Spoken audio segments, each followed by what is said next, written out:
such amazing people, such as Ms. Paulette Brown, Mr. Ricky Anderson, and one of my actual bosses in Congress, Congressman Hank Johnson. I am going to be brief. So again, I would be remiss if I did not thank all of the individuals who have coordinated this conference. Evangeline always does a wonderful, wonderful job. So let's give her and her team a hand.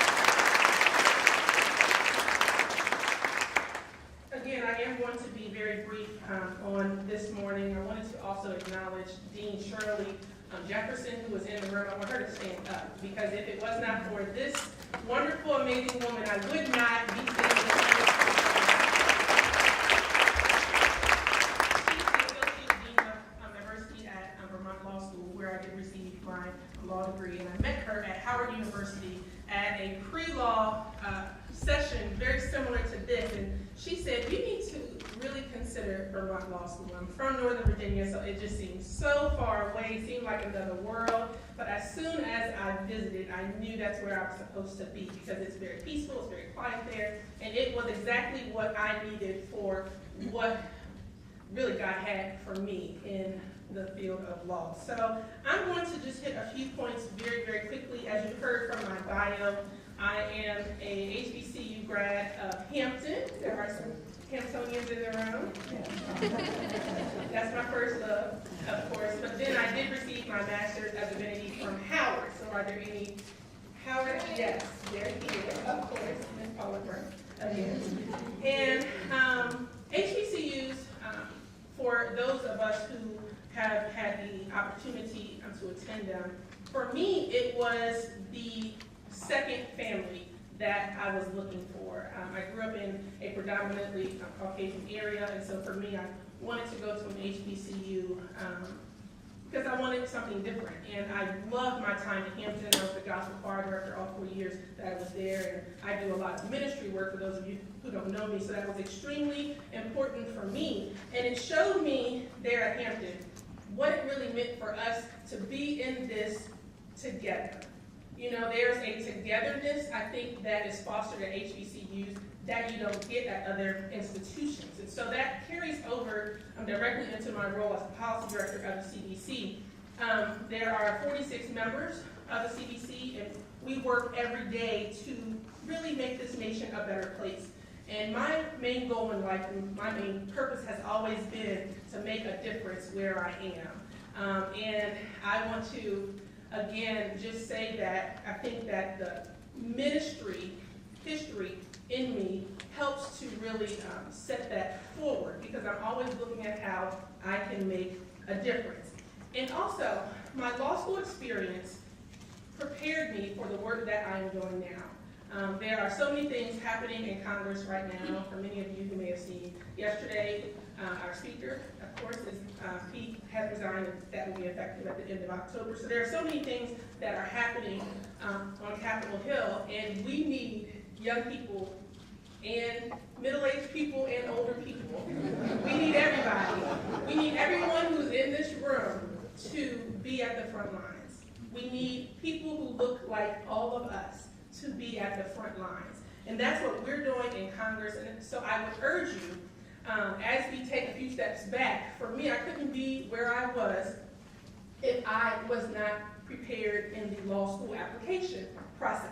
So I know that you have had a lot of information that has been given to you about how important the process is, but I have pre-law students who come up to me often, and a lot of people who are even working professionals who may not be recent college graduates, who say, you know, what is it that I need to do to go to law school? And the first thing is to really understand, one, what your personal why is. Why do you want to go to law school? Is it something that you just want to do? Is it simply a goal that you have? Or is it something that you want to do because of a future goal and a career aspiration? So one, understand your personal why.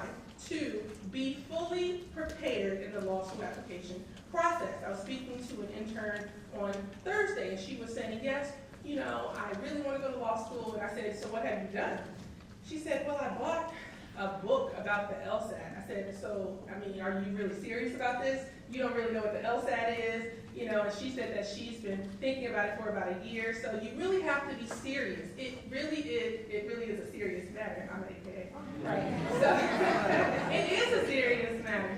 And you really have to understand that if you want to go to law school, you have to prepare. You really do. You have to know who your letters of recommendation are going to come from. You have to fully study for the LSAT. I studied for the LSAT for 3 years. 3 years. It was a long process. I'm not the best test taker, so I knew that it would take me longer. And so you have to understand your own self also, and you have to prepare. For me, as I said, I wanted to make a difference, and I still want to make a difference. And so that is what really was the impetus for all that I did and all that I am still doing. And lastly, I have had wonderful mentors that have really shown me and told me what it means to really be successful and to how to achieve the goals that you have. One of them, who I haven't mentioned yet, is sitting on the back row, Miss Paula Edgar. Raise your hand, Paula. So Paula is one of the most driven individuals I have ever met in my life. And she has had, some adversity within her family, her son, some things that happened there, but yet and still she always has a smile on her face. She's always making sure that law students have what they need and have the tools. So if anybody has not spoken with her yet, she's someone you need to speak to. She will email you, she will call you, she will follow up with you, and those are the types of people that help to propel us up to the next level. So I say that as you're moving through life, sometimes there are people in your life who are there for a season, but for those of you who have goals, you have to understand that some people are going to help to get you to the next level. And everybody can't go with you where you're going. Everybody can't go with you, right? If you have goals and if you're trying to study for this LSAT, sometimes it means that you have to stay in on Friday nights. You have to stay in on Saturdays. There are things that you're going to have to do to make the sacrifices needed for this profession. It's not an easy profession, but it's so life-changing. There are individuals who are in this room who are one day going to be standing between somebody living or dying, right? Somebody going to jail or not. And so you have to understand how important that is, and again, understand your personal why, and then do what it takes in order to reach your goals. So I advise each of you to reach out to all of us. We are here to assist you. This is such a wonderful setting for all of you. There are people in this room who have decades of experience, and you all are trying to come into this profession. Please speak with us. We want each of you to be successful. We really do. So again, thank you for coming today. Thank you for the opportunity. And please, set your goals and work hard to get them. Nothing worthwhile is easy. So I encourage all of you to stay the course.